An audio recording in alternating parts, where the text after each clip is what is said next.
that Warriors Grizzlies series, it has been super physical. They there's been like a dirty play in every game. And the last one, did you guys see the Jordan Poole knee touch heard around the world? Yeah, at this point it seems like they're just trying to figure out which play is going to be the dirty play for each game, and yeah, that was I think what happened with the knee graze. Okay, I've watched a lot of pro wrestling in my life. I've watched a lot of MMA. They don't even try to sell a knee touch in pro wrestling as an giving them the people's elbow next. There's ridiculous moves in pro wrestling that is like off the wall stuff that doesn't make any sense why it would hurt. They have never tried to sell grabbing the inside of someone's knee as a career altering maneuver. It's just ridiculous. I think that like the fact that he's trying to sell that is the way he got hurt, especially like right before he planted super awkwardly. Mm-hmm. I heard he closed out on a Klay Thompson shot and like planted awkwardly. They're trying to sell that as the reason he got hurt. That is ridiculous. Ja Morant, whatever their coach's name is. What's their coach? Taylor Jenkins. Taylor Jenkins, yeah, ridiculous. What do you guys think has been the best series so far? Well, I think that the Grizzlies Warriors series has been the best series so far, but you know, there's definitely some interesting stuff happening in the Phoenix Dallas series as well. That's been the games maybe haven't been quite as interesting and dramatic to watch as the Warriors Grizzlies series. That's been really interesting to watch Dallas's response to what Phoenix was doing in the first couple of games. Like, not only has Luka really come to play now, but they have completely changed the way that they're defending and also just the way that they're moving the ball. They really have figured out how to win games with Luka not having to score 50, which has made the series interesting. And they figured out how to sort of neutralize Chris Paul, which I didn't know if they could do. He's been much more of a distributor rather than a scorer the last 2 games in Dallas. Like Jalen Brunson has gotten going, which, man, he looked terrible in the first 2 games. Dorian Finney-Smith is the new prototypical 3-and-D. I know. He had 8 threes in Game 4. And he's just standing in the corner camping out there and showing Jay Crowder, like, hey, you can do it, I can do it too without being an annoying flopper. So I would say that, in my opinion, the Phoenix series has been really interesting to me. I think off the court, the Memphis Golden State series has been very entertaining. In the press room. Yeah, like everybody's all contentious, and on the court, yeah, I mean, it's been exciting, but I don't think it's as exciting as the other series. I think Phoenix and Dallas has been the one that stood out to me the most. Agreed with what you were saying, Riley, about Luka, and Dallas is kind of seeming to, at least for the future, even if they don't win this series, they're kind of figuring out how to win when Luka gets not shut down, but just checked a little better. And then I would say special shout out to the Boston-Milwaukee. That's been a great series. Because the end of the last game was wild. It was the whole thing was like very close the whole way. Boston came back. They were down, and honestly, Tatum had a really rough game. I'm sure he's kind of had a rough series. Yeah, Giannis is unstoppable. Yeah, that's true. But that defense. Yeah, I've really enjoyed watching it, and that foul that on Marcus Smart. Marcus Smart was trying to shoot at the close to the end of the game, and he looked like he was in a shooting motion. That's what he probably should have got too. 3 free throws. It was a shot. Just consider the situation, right? It's the end of the game. They're down and need a 3-point shot. Right. He's rising with the ball as the clock dwindles. What else would he have been doing? Maybe he could have passed it down low, but that's not what they needed. They needed a 3-point shot. Of course it was a shot.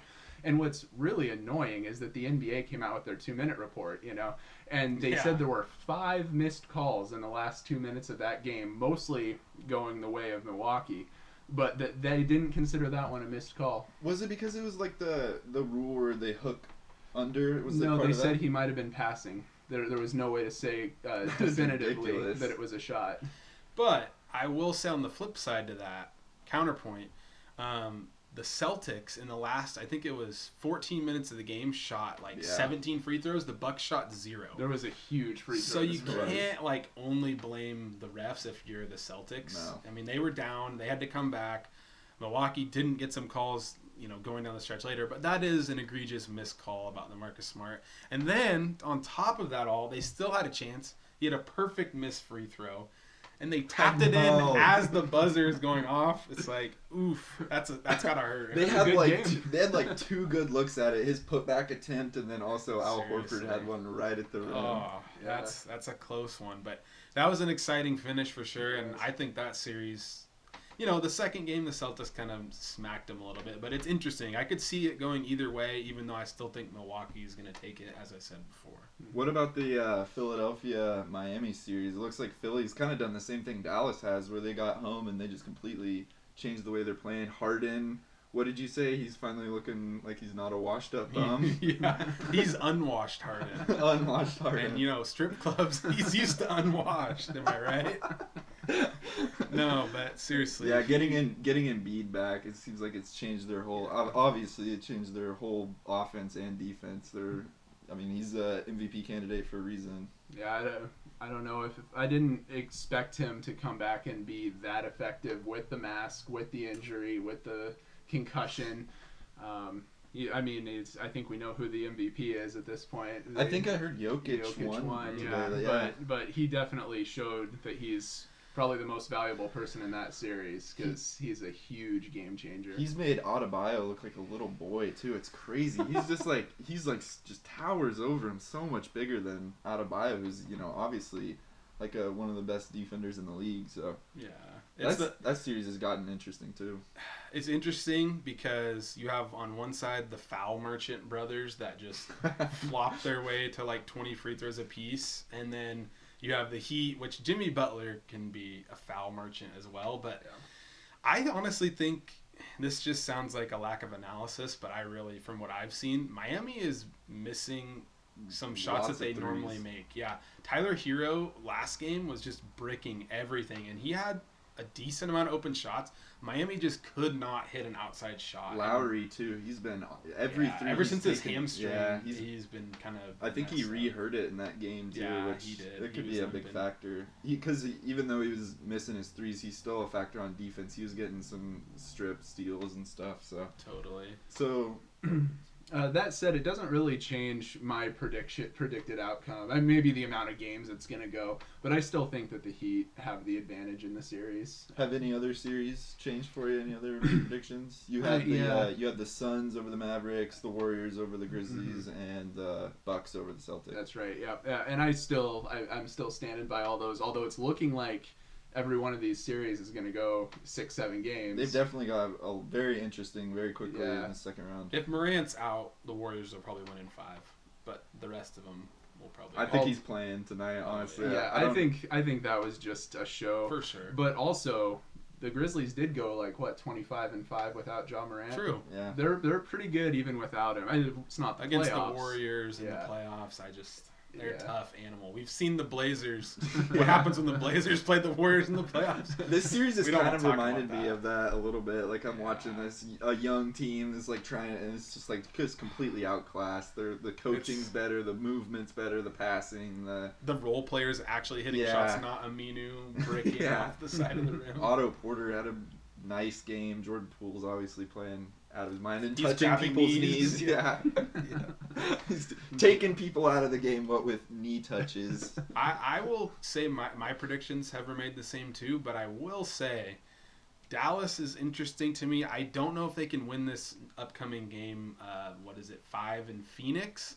If they can, I don't know, man. I think that series might be a home court wins every game. True. It could go 7. I think that if it does, I think Phoenix has got a slight advantage. But if Chris Paul doesn't step it up a little bit, I'd be a little worried if I was Phoenix. He turned 37 and he can't play anymore. What happened? He's he had 7 or 8 turnovers in the game 2 games ago, and then he fouled out. Yeah, fouled out with 6 points or whatever in the last game. Yeah. Seems like 37's might be the cutoff. The cutoff for Chris Paul. Then they just start calling insane fouls on you when you're 37. 3 of those fouls were egregiously bad calls.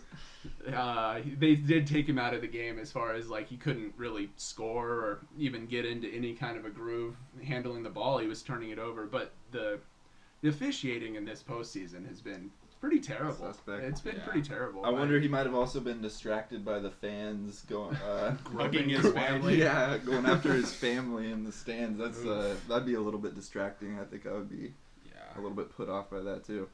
So now we have we're on to the conference finals and NBA finals predictions. First up is the Western Conference, where I have the Warriors and the Suns.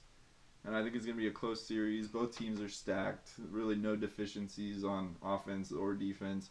But I think the experience, the championship pedigree of the superstars, and then some of the younger players are going to help the Warriors take it. And I have them winning in 7 games. Yeah.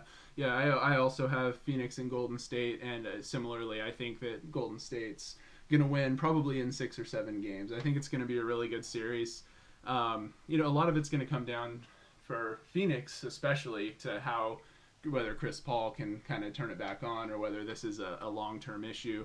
And for Golden State, it's going to come down to, whether they can continue to stay healthy, and because that's just been kind of their continuous question with them. But they've been pretty solid this postseason. The injuries haven't really come back to haunt them, or their age hasn't come back to haunt them yet.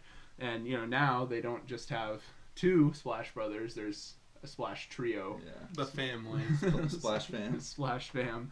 So, and, they're just so well coached, and they have the experience. And I know it's not exactly the same team that won championships, but it kind of feels like the same team, They shot the crap out of the ball in the last game. Yeah. But, they were, over 70% for most of the game. I think they finished at, 64% or something like that. They really... And they didn't do it behind the arc either. It was a lot of in the paint. Yeah, a lot of cuts to the rim, quick cuts, good passing. Yeah, earlier in the off season and even earlier in the series, I really thought that Chris Paul looked like he was on a mission, but his mission has kind of come off the rails. Impossible. So you're not getting the ring. 37, too old, man. I guess so. But so I do have Golden State winning, but I think that's going to be a heck of a series. Yeah, I would agree. Golden State, I know it's kind of a clean sweep across the group, but I think it's just a flat 6. I don't think that... I think that in the playoffs, Golden State's just a juggernaut. They're a different animal. Draymond grabs rebounds, brings them up the floor, kicks it out to creates any all kinds of shooters. matchup problems. I think Ayton's a nightmare problem on the other end, but when you have Draymond can guard Ayton on one end and then bring the ball up the floor on the other end and stretch the floor to any of their shooters, whether it's Otto Porter or, down the line of the Splash Trio or whatever you want to say, it's just a matchup nightmare in the playoffs, and I don't think that Phoenix has enough personnel to keep up with them. Phoenix is a really good team. They're deep. Golden State's just deeper, and they have the playoff experience. I know Phoenix went to the finals last year, but it will be interesting. It will be interesting to see what Golden State does to combat the size problems. Because can they play the death lineup with Draymond at the 5 with Ayton in there? Draymond Green has shown that he can guard guys way bigger than him, but Ayton's kind of another animal. True. He reminds me a little bit of Embiid, where you see him on the floor and it's that guy's a legit 7'1", 7'2". He's not one of these 6'9" guys calling themselves a 7-footer. He's big. The Warriors do have some size to throw at him if they need for spot minutes. So Kevon Looney is honestly he's battle tested. Yeah. He's been a big factor for them before. Yeah, and that's I think they can adjust, and I don't think it's going to stop them from winning, but I think it will stop them from running the death lineup for 30 minutes a Wiggins game. looks like a completely new player this season since he's gone to Golden State too. He's been very effective. But he's the best defender. He's their X factor. Yeah, he is. He's their best perimeter defender. I guess you'd probably say Draymond is their best overall defender, but and then also he's shooting the ball well too. He's hitting threes and big shots. Yep. So that brings us to the Eastern Conference, where I think you guys both have the Bucks and the Heat, but I have the Celtics and the Heat. And that's going to be a battle of defense. I think those two teams, maybe the 2 best defensive teams in the league, or at least top 3 or 4 probably. But I would say that I have the Celtics winning in 6. I think that the 3 best players in that series are Jason Tatum, Jaylen Brown, and Jimmy Butler. And I think that the superstar duo, or I don't know if you want to call them superstars. I don't think Jaylen Brown's a superstar. I still think that he's a star, but I still think they have two of the three best players, sort of like you said in this in the Bucks Celtics series, that they have two of the three best players in the series, but Giannis, in your opinion, overwhelms them. I think it's a similar dynamic in this series, but I think that the Heat and the Celtics are built more similarly, and I think that'll actually probably end up favoring the Celtics. Yeah. I, like you said, have the Bucks going to the finals. I think that in the matchup with the Heat, I mean, last year when the Bucks played the Heat, the Bucks just destroyed them, swept them. Jimmy was nowhere to be found. They had no answer for Giannis, which, again, nobody has an answer for Giannis. Put it in print. He's the best player on the planet. Nothing can stop him. We've seen it time and time again. Not according to the MVP voters, dude. I know. Voter fatigue gets him every time, though. Like, he just put up, 45 and 17, like, a night ago, and everyone's like, oh, but Embiid put up 18 and 12. It's like...